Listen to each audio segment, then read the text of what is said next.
Segmentation is a great tool for making sure your content is being viewed by the right people who are most likely going to want to watch it and then want more. It's perfect for targeting people with interests that match your brand and content, not someone who isn't going to be interested. So if your brand is about fitness and getting healthy, you'd want to send your marketing to people who are most interested in health and fitness, not people who have no interest in it at all. I talked briefly about this in an earlier video, so now let's learn how to actually put this into action.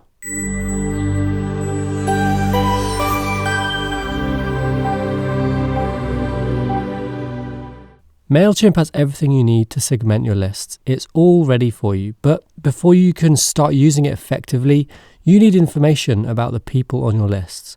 What are they interested in? Where are they from?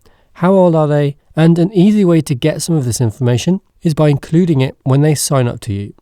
So for example, their birthday, what city or country they live in, are they male or female? So if your business or service is in retail, you might want to start collecting zip codes so you can send people relevant content based on where they live.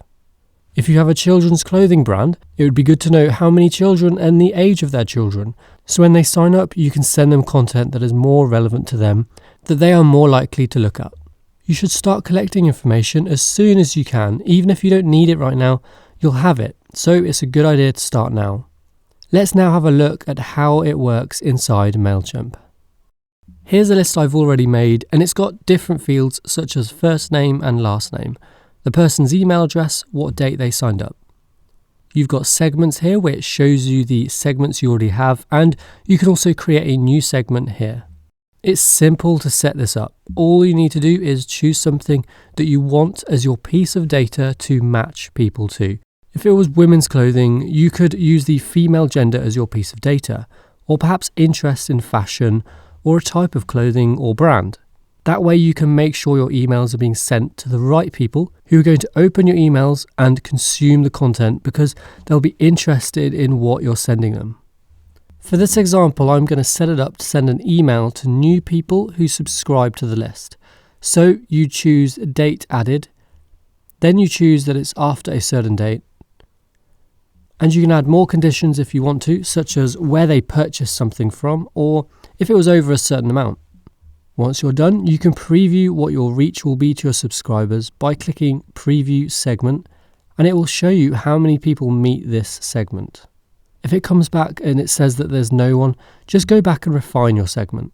It's all about finding the right segment that matches your subscribers and then being able to send content to those people. Because the point here is to get your emails viewed by the right people, so they open them up and it's a win-win. You might be thinking, when should I start segmenting my lists? Well, we recommend starting once you have quite a bit of information on your subscribers, because you don't want to start with a small list, because that way your reach might not go far. Wait until you notice people reacting to your different content. Then you'll know you can start segmenting and you can start sending all your content to the relevant people. It's better if you're just starting with email marketing to get your message out there to as many people as possible, rather than limit it to only a few select people. So for now, build your list and get people to notice your emails, and then start segmenting.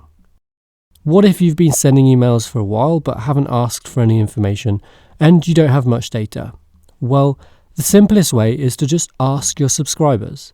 Ask them to update their contact information or fill out a survey to give you more information on who they are and what to send them. Also, if you have other accounts with more information, connecting those can really help build up your data about your subscribers.